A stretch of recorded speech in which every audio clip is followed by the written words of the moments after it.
Hey everyone, welcome to Founders 365 with me, Stephen Haggerty. Today I'm joined by property connoisseur, lifestyle business advocate, Miss Vicki Wusche. How are you today, Vicki? Very good, thank you, Mr. Haggerty. Thank you so much for being here. Thank you for being on the show. We just had a little chat beforehand, and from that, I'm really looking forward to just diving deep into your mind, really, and getting some really key gems out of that. But before we do that, please just let everyone kind of know what you do, who you are. Okay, so as you mentioned, my background's in property. I got made redundant in 2006 and thought that I could be a consultant version of what I was before I was made redundant, which is in education. And it's not that easy, because although I'd been teaching business studies as a university lecturer and helping other people set up businesses, it's not just a case of, I'm really good, here I am, please pay me money. And I naively thought that all of these people that would have loved me when I was working for them, paid by the government, would love me just as much when they had to pay me directly. And that's not how it works. So a massive lesson about the difference between theory of business and the reality of business. And so then just did loads of personal development, got into property investment, says that quite flippantly, but as you do, just casually. As you do. 2008 started to invest in property for myself and my family group. And by 2009-10, I was buying on average 1 to 2 properties a month for myself and clients, because once I'd started buying property for me, and I'm quite a chatterbox, people would ask me questions and I quite freely answer them. And then people started saying to me, can you help me invest? So then I realized that I wasn't just a property investor, I was a property business owner, and the property business was about sourcing property for other people. And then the education side of me came back. So then I had a property training business. And the more I worked with clients, I just realized I have a business which is about helping people take the resources they've got and create the lifestyle that they want. And for some of them, it's just sorting stuff out, but some of them, it is going that extra step and investing in property. And that's what I've been doing since 2008 now.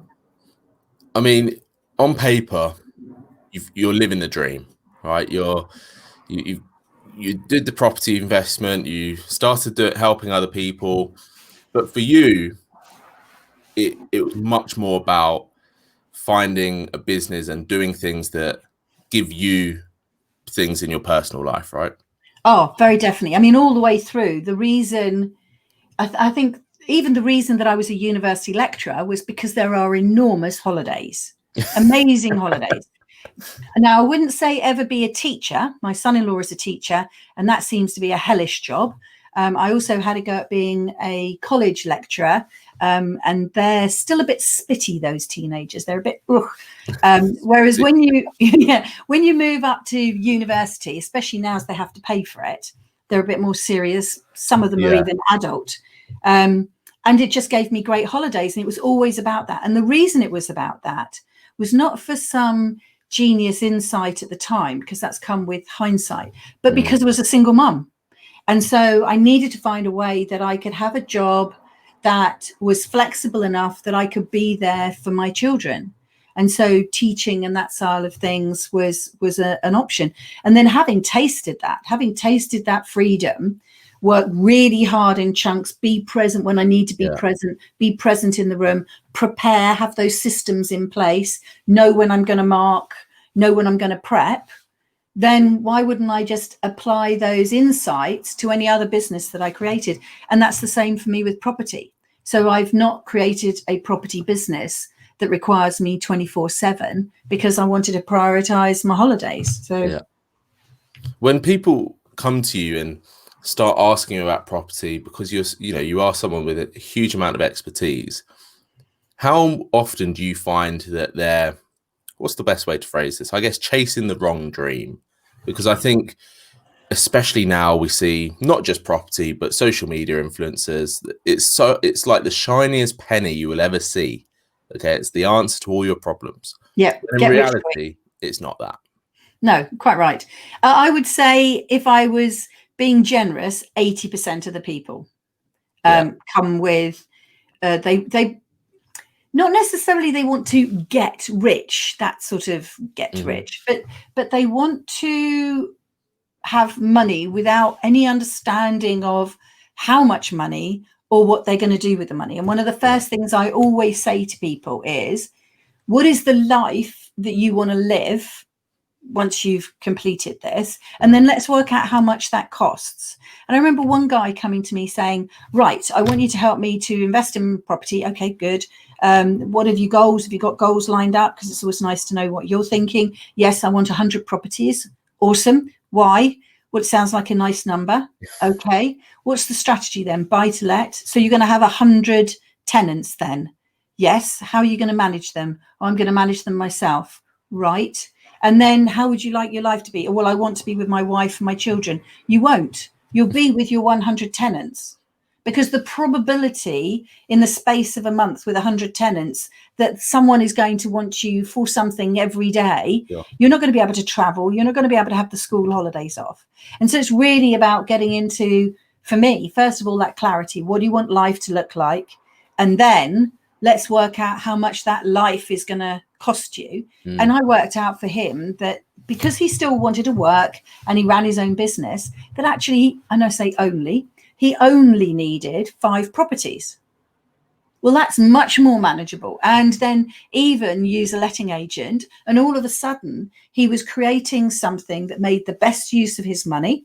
He leveraged his money. He leveraged his time by using the letting agent. And he had this pod of 5 houses, this portfolio of 5 houses that was going to generate some additional income, so that all the pressure wasn't on him and the business that he was doing. He knew that he always had X amount of money coming into his family on a monthly basis. And that just takes the pressure off. And then once the pressure's off, the joy can just flood in. How does it feel for you when you see someone like that go through that thought process of 100 properties, because that's what I've seen or I've heard or I've read, or, you know, wherever he got that number from, and then through, you know, working with you and speaking to you, it's actually doesn't, you know, like you say, he doesn't need that. He needs the 5 properties to give him the XYZ of what he wants. I have to say, I do get a vicarious buzz out of clients getting their insights.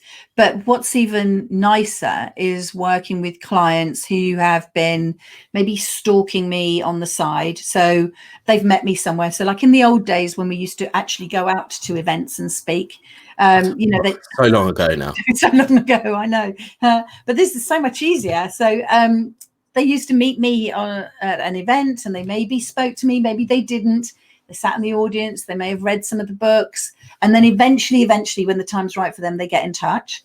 And then they say, okay, I've been following your stuff and I want to invest in property. So they've got some of my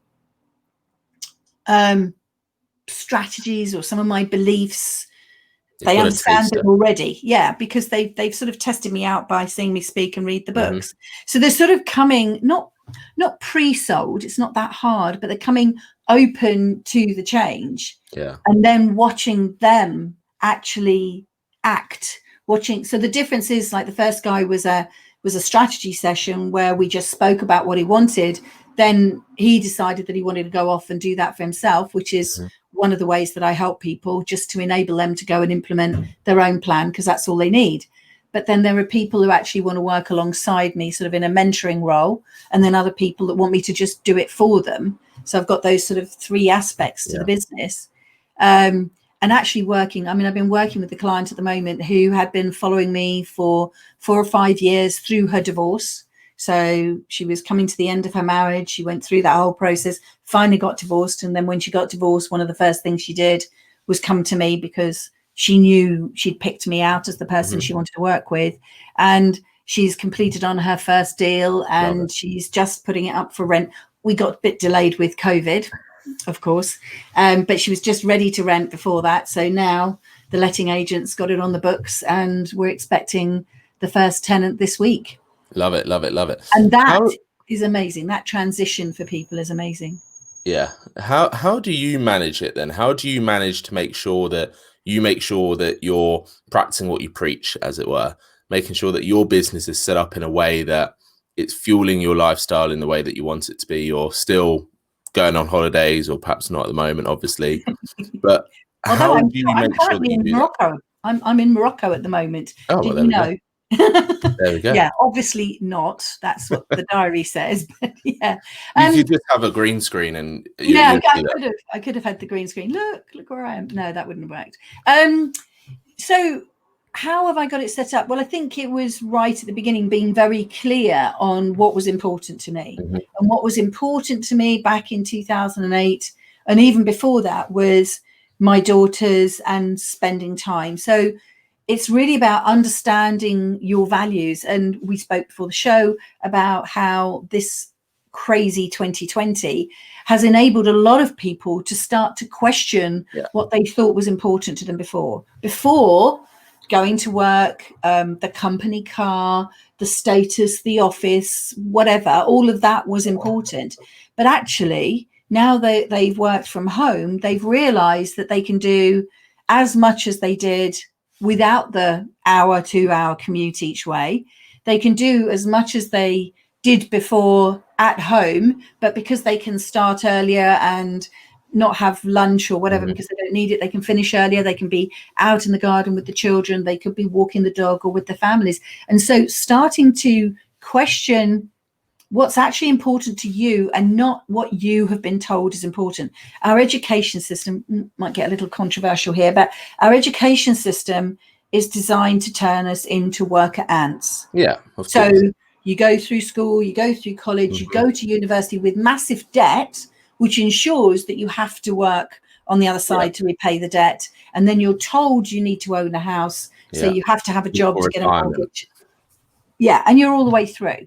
Yeah. And actually, that's not true. Really, what's important, and actually, I think this period of lockdown has shown that as well, is your health, your mental health and your physical health, and the family, the friends and the community that you have around you to support you. People who have really struggled have been those people who've been isolated.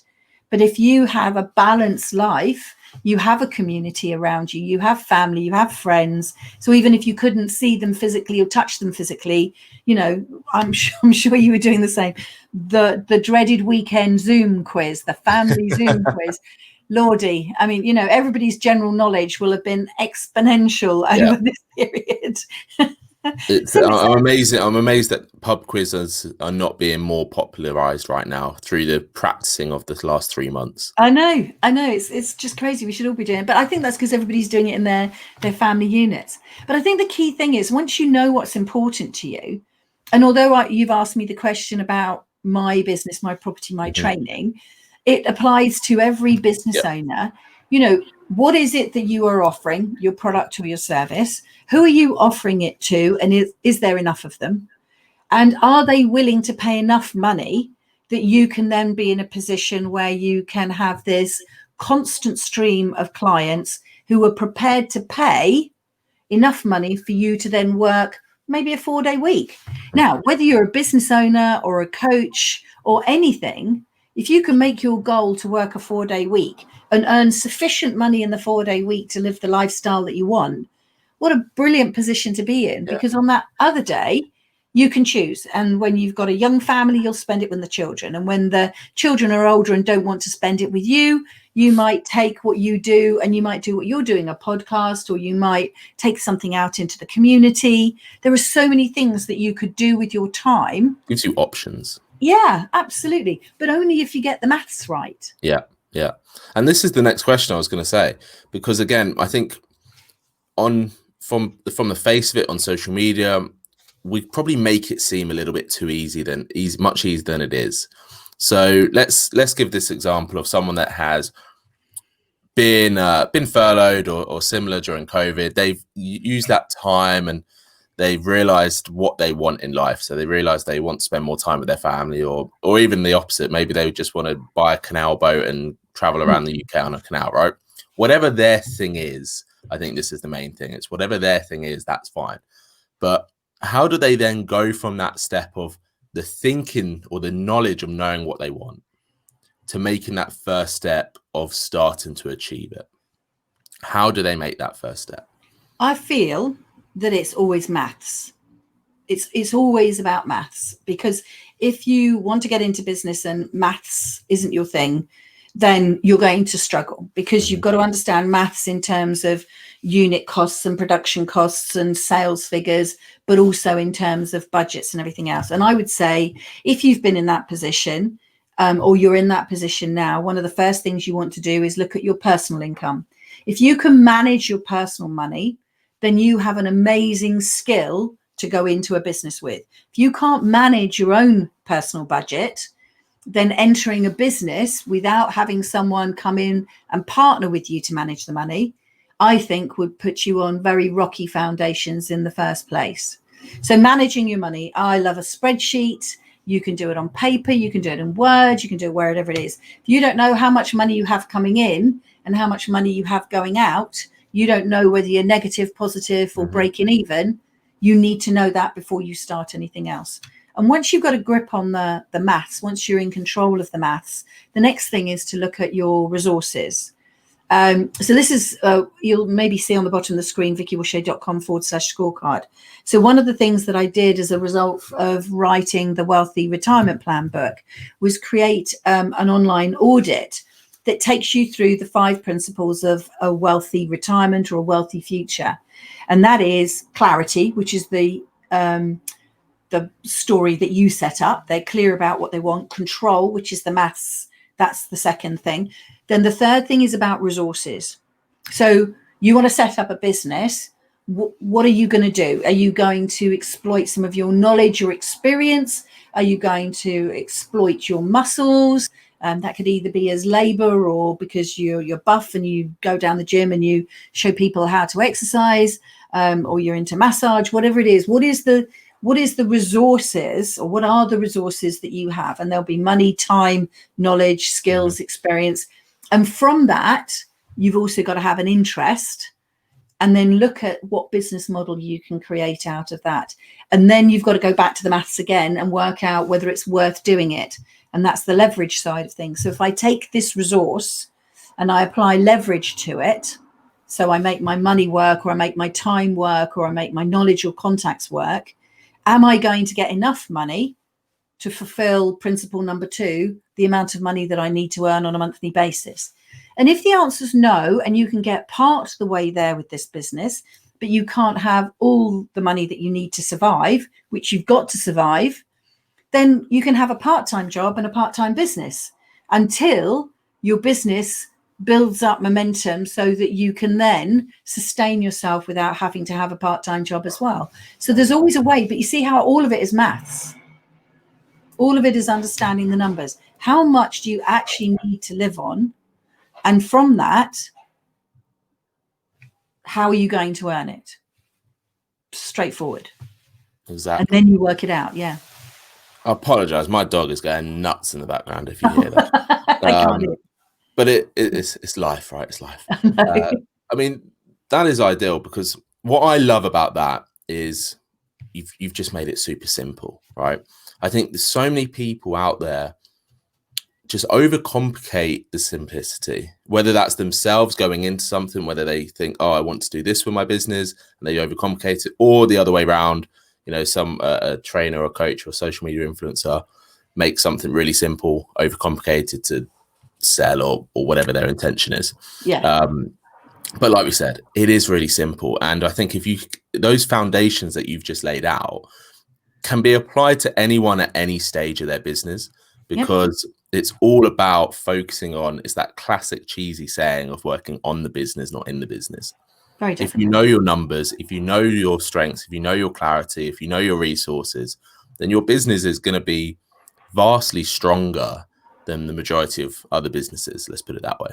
Yeah. And I mean, so many times I meet people who run businesses in the personal services sector. So they're gym instructors, or they're coaches of some form, or maybe they're massage or therapists or anything else. And they charge by an hourly rate. And what they have missed is that if you are charging between 60 and £100 for a 40 to 60 minute session, you have got to work so hard. I mean, I don't want to maths everybody insane, but if you are running a business, within you. I know, so sorry. If you are running a business that is charged by the hour, you've got to be earning a minimum of £1,000 a day. So if you've only got 7 hours or 8 hours in which to earn that, you can see the rate that you need to be charging. And the reason for that is that in an ideal world, the point of this business is that you do not work any more than the equivalent of Monday to Friday, 9 to 5.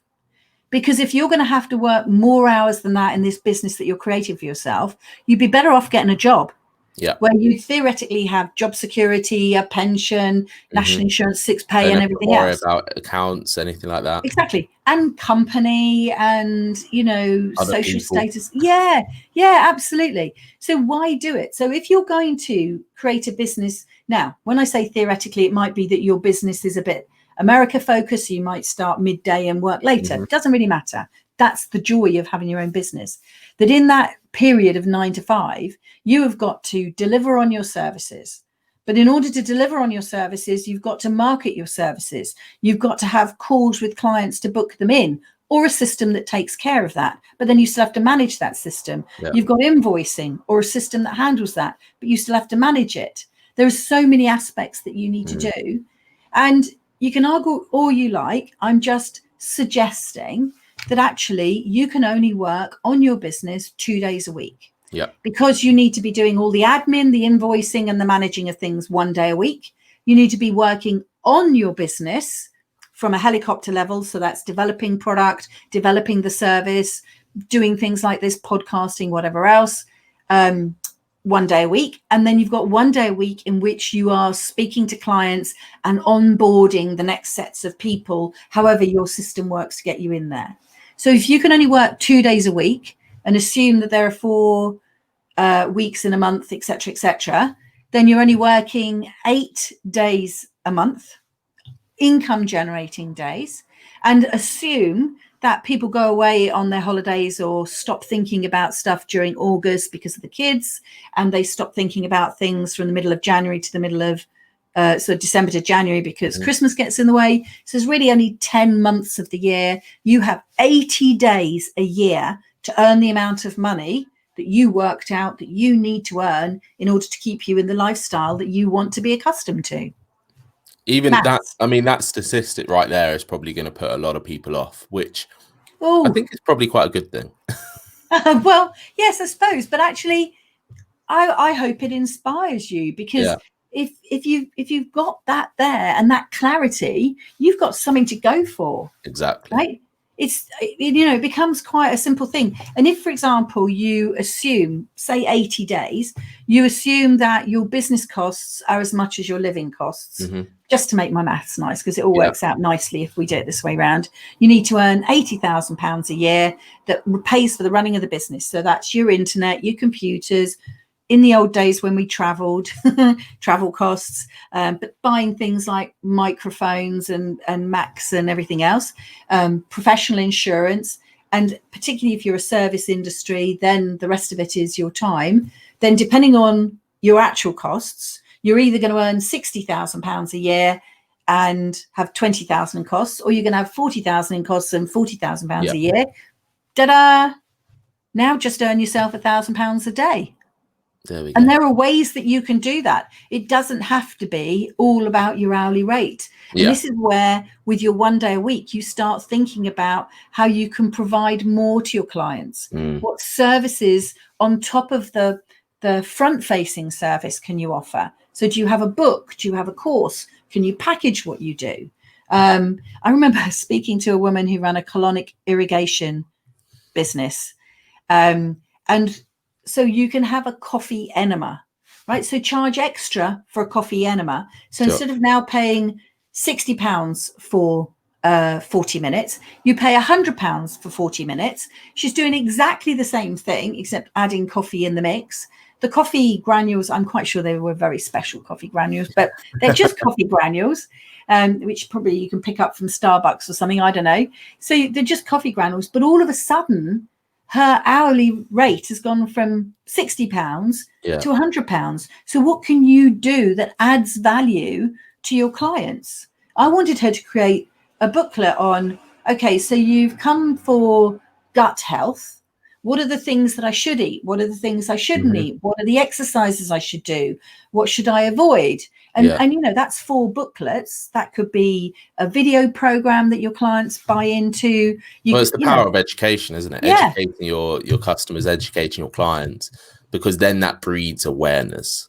Absolutely. But they can also step off and be little individual programs yourself. So maybe the idea of a colonic makes you squeamish, but you could actually buy into a video program that tells you what to eat and how to exercise and still improve your gut health and still pay money. But now, because it's an online program, it's not taking up hours after the creation. Sure.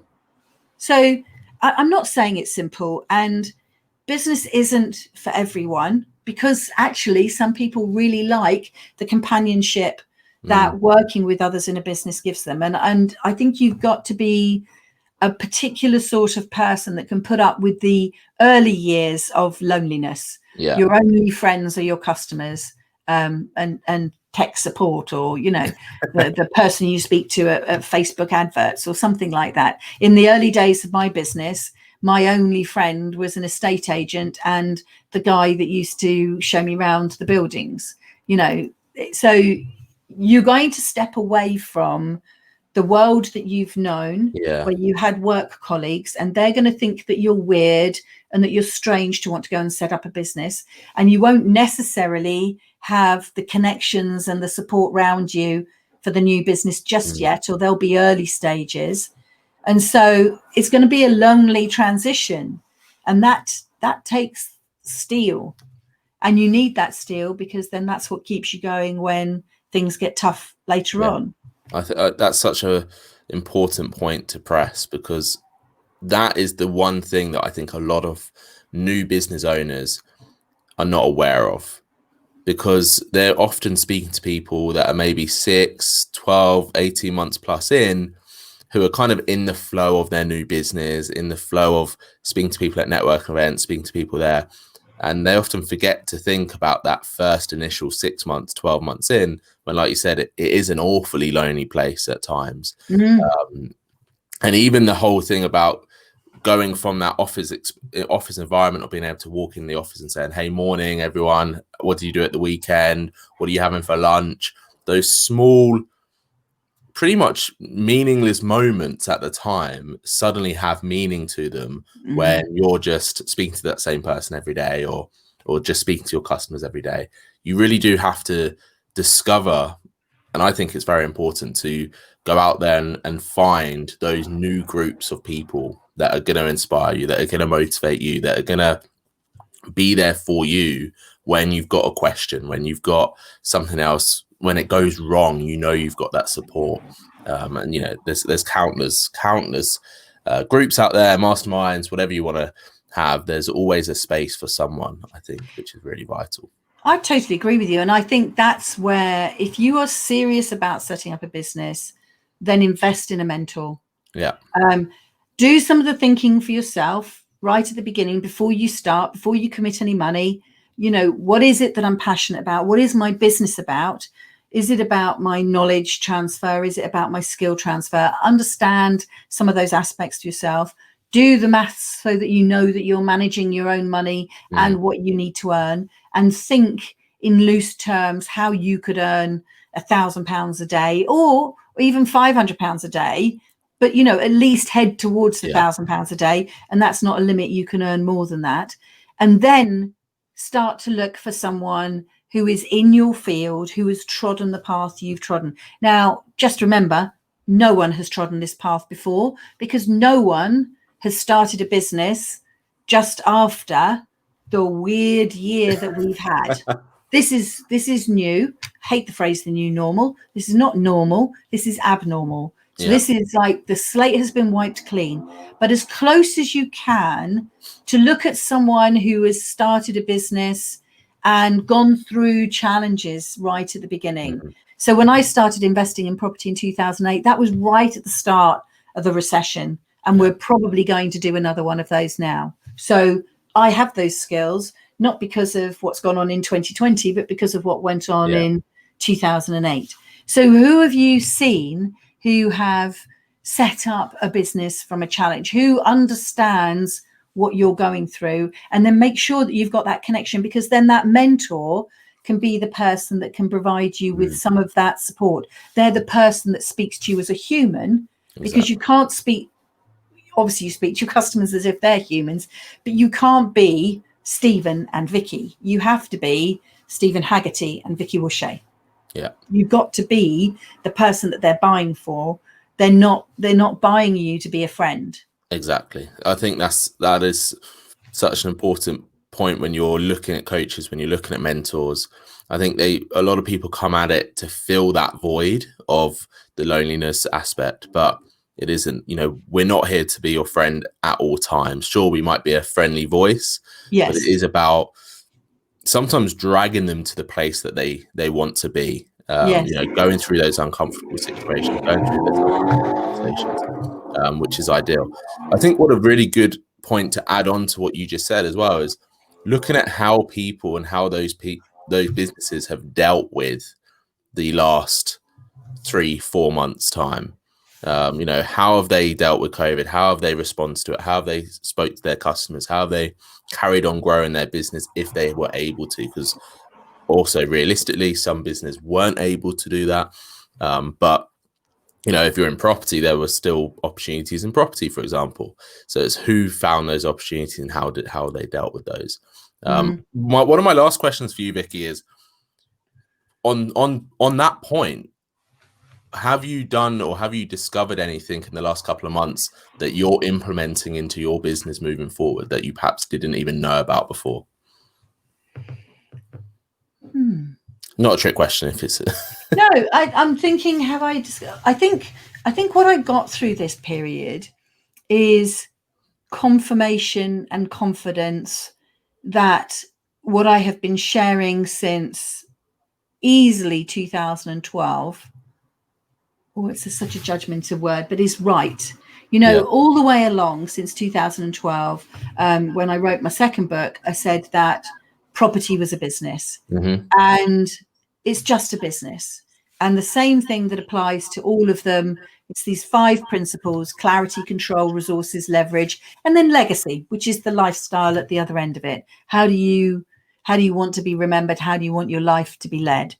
And it's the same principle all the way along. And it's almost as if the book that's called The Wealthy Retirement Plan, the orange book that's behind me, if I'd called that if you knew COVID was coming, how to survive a pandemic book, that is exactly what the book is about. It's about understanding what's important to you, understanding how much it costs to live that life, and then working out how you're going to make that money. And no judgment. And it can be a combination of all things. It can be a combination of working in a job, running a business, doing something you're passionate about, doing something philanthropic, doing something working with children. It could be anything that you want it to be, as long as it fulfills your joy, which is the things that are important to you, and all of ours fundamental need for money. And when I talk about the money, I talk about enough, more than enough, and much more than enough. And enough covers your bills. More than enough covers your bills, gives you a new car every 3 years. And in the old days when we could go away on holiday, a holiday. And much, much more than enough is, you know, just if you want fancy things and you want fancy watches, which isn't my bag at all, but if you want all of that other stuff, you can have that as well. Well, once you know those 3 levels of money, and you know that you can earn enough to cover off enough, you're sorted.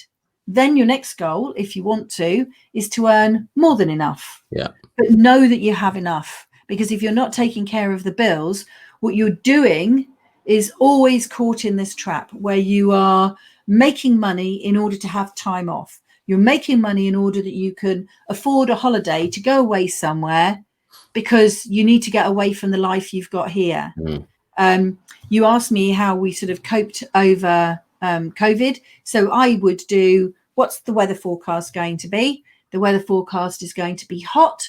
Right. Sorry, business. I will be checking the phone from the garden, but I'm going to be out there. I've become a lockdown gardener. I have a vegetable patch. I've created tomatoes and courgettes, and I even have a baby melon.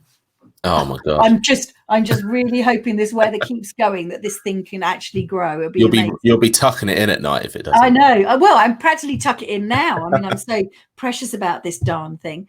But if the weather was bad, or cloudy, or, even the temperature a bit low, I'm in the office, I'm on it, I'll bang the day out, and I'll get the work done. And I have organized my clients and my client calls around the weather as much as I can. So I've basically been working a 3-day week. I have 1 day off a week with my daughter and 2 grandchildren. I know I look too young. We got a new baby in February. And obviously I didn't get to hold him for 4 months. Oh, wow. Yeah. But for my birthday, which was in the middle of July, that was my birthday present, was to have my hug with him, which was just beyond amazing, and just reinforces that I want to spend 1 day a week going out with them. Yeah. And then spend 1 day a week going out with my partner, and still have the weekend off to do babysitting my plants. Exactly. To just nurture the melon. That's all. Yeah, nurture the melon. Exactly. That sounds dreadful, doesn't it? Like it really does. But I love that. It's about everybody is trying to make money so that they can have time. Yeah. And what I would suggest to you is now make time so that you can have more money. Make time to manage your budget. Make time to understand what's important to you, and then make time to create the money that you need in order to live the lifestyle that you want. It's about switching it the other way around. We pursue money, and actually there are things that I'm not denying money is important, but there are things that are more important than money. And actually you need those in your life as well. Yeah, couldn't agree more. Vicki, what a lovely way to round off this podcast. So thank you so much for that. My final question is how can people find more about you? How can they purchase your book, or books, should I say? Sorry. Yes. Well, the books are all on Amazon. So if you can spell my name, then that's a good start. And I put it up here. VickiWusche.com is the website. If you go to /scorecard, that's where the online audit is. And there are 2 that are live on there at the moment. There will be 3. So whether you want to think about the 5 principles that I've spoken today and about the lifestyle that you want, then that's the Wealthy Retirement Scorecard, Readiness to Retire Wealthy. Or you can do the business health check if you're already an existing business owner, and look at how you can apply the similar principles to your business. And then I'm writing one at the moment when the weather's bad, so it's taking me a bit longer than usual, which will be for property investors to start looking at their property businesses. But basically find my name and you'll find me on LinkedIn, on Facebook, on YouTube, on everywhere. Lovely. Vicki, thank you so much for coming on Founders 365. Thank you for sharing your story, sharing your wisdom. I think it's been a fantastic episode. Thank you, Stephen. Thanks everyone for listening and watching. Like I said, this has been Founders 365.